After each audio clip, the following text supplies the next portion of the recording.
Hello les chatons, j'espère que vous allez bien. Aujourd'hui, on se retrouve pour une vidéo un peu particulière où on va aborder le cas de la santé mentale, le cas de l'état mental, on va dire, moi-même dans lequel je suis à l'heure actuelle. Et je tenais à vous partager ça parce que je pense que c'est important. Je pense aussi qu'il faut quand même être vigilant à certaines choses. Donc, pour vous faire un topo, on va dire, sur mon état mental à l'heure actuelle, je suis en dépression depuis pas mal de temps.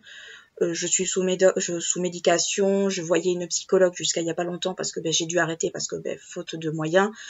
Je suis sur le spectre dépressif depuis mon adolescence. J'ai caché mes symptômes de dépression pendant des années pour faire comme si tout allait bien, pour faire comme si en fait il n'y avait pas de problème. Et puis bon, je sais des fois ce que les gens pensent de la dépression, du moins à l'époque, je savais du moins ce qu'on en pensait. C'était pas forcément pris au sérieux, surtout chez l'adolescent. C'était pas forcément crédible. Donc, je connaissais un petit peu les bails à ce niveau-là. Je savais ce que certaines personnes de mon entourage allaient dire. Ouais, mais non, tu vas te relever, t'inquiète pas, c'est juste une mauvaise passe et tout. Oui, mais c'est des mauvaises passes des fois qui durent pendant des mois et des années. Donc, c'est pour ça quand même que je tenais à vous faire cette vidéo parce que je pense qu'il est important aussi que je vais être totalement transparente avec vous. Vous voyez ma voix, vous voyez ma tête, vous me voyez, on va dire, sans maquillage, entre guillemets, sans artifice. J'ai quand même une tête à faire peur. On voit que j'ai le contour des yeux totalement marron, je ne dors quasiment pas. J'ai beaucoup maigri également. Donc c'est quand même des choses sur lesquelles je tenais quand même à vous faire part parce que je pense que c'est important. Je pense qu'on peut être totalement transparent sur cette chaîne à ce niveau-là.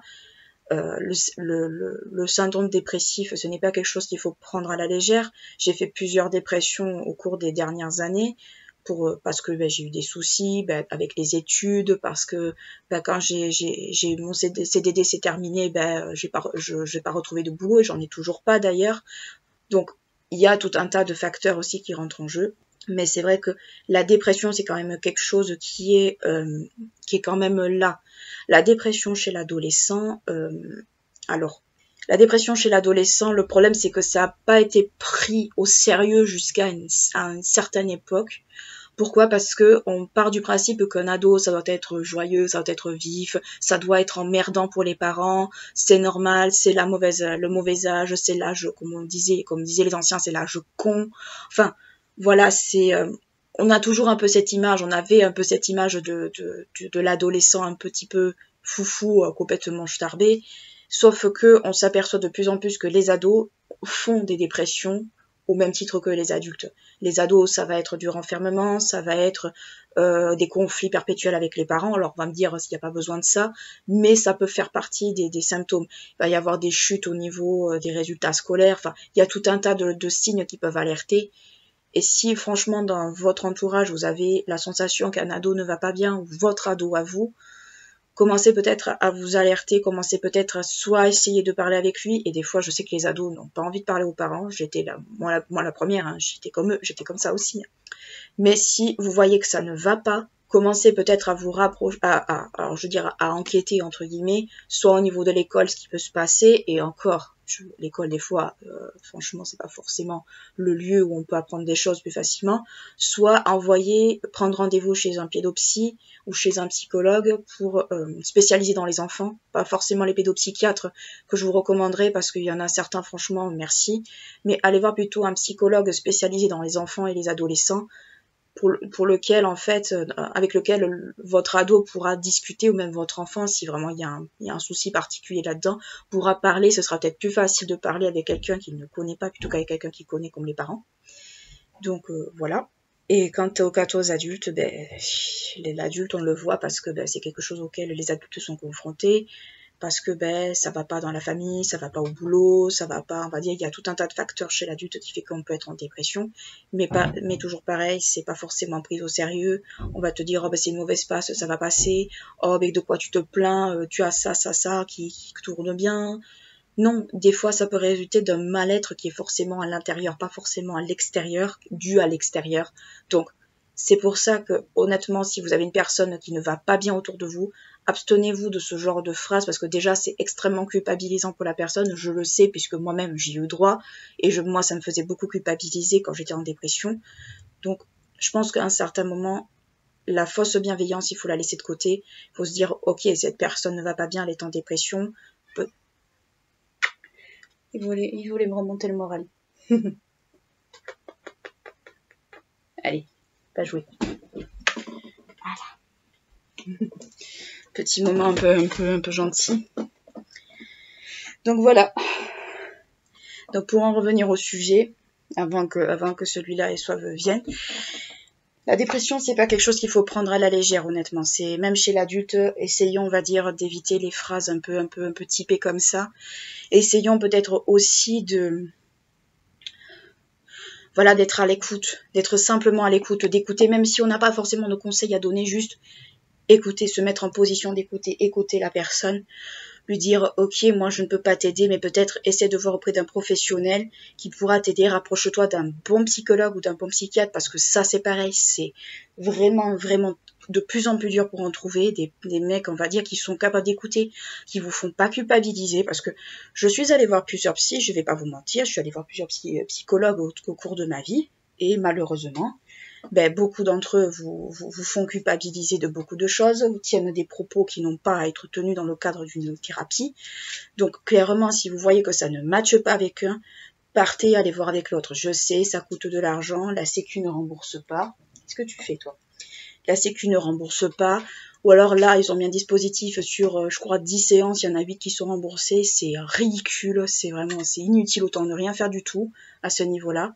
Il faudrait avoir une prise en charge totale sur la santé mentale, sur les séances de psychanalystes, de psychologues et de psychiatres. Il faut vraiment avoir une prise en charge totale, parce que je vois pas pourquoi en fait on prendrait en charge la médecine générale, les spécialistes X ou Y et pas les psychologues. Les psychologues sont des spécialistes, quand même qu'on le veuille ou pas, du cerveau, du psychique, du psyché.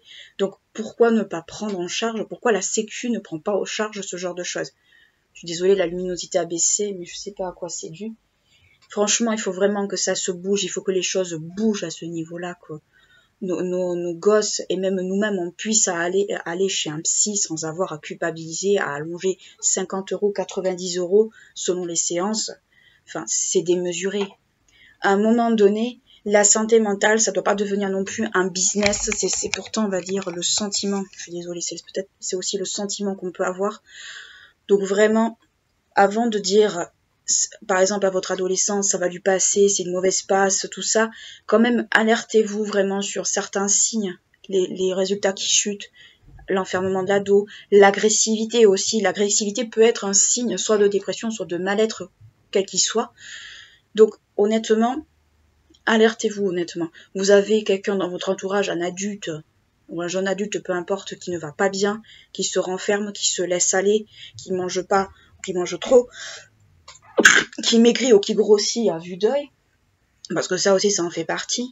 Alertez-vous quand même, essayez de savoir s'il n'y a pas quelque chose de sous-jacent derrière. Je vous dis pas de devenir vous-même des psys, je vous dis simplement qu'il faut être à l'écoute, parce qu'il y a un gros manque maintenant d'écoute de la part des gens.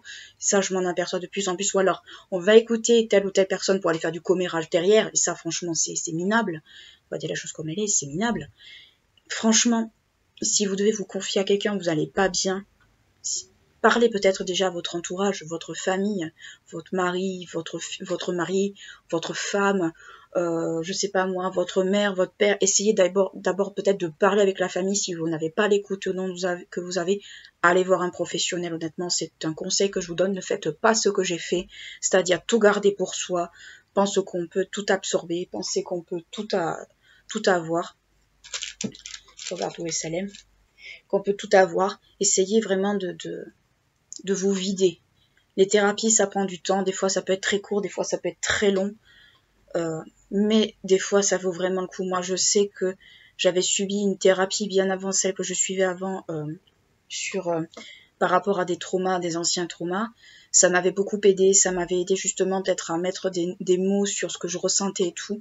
Honnêtement, faites-le. Faites-le. Si vous en ressentez le besoin, faites-le. Si vous voyez que vous êtes à un point de rupture, faites-le avant que ça soit trop tard.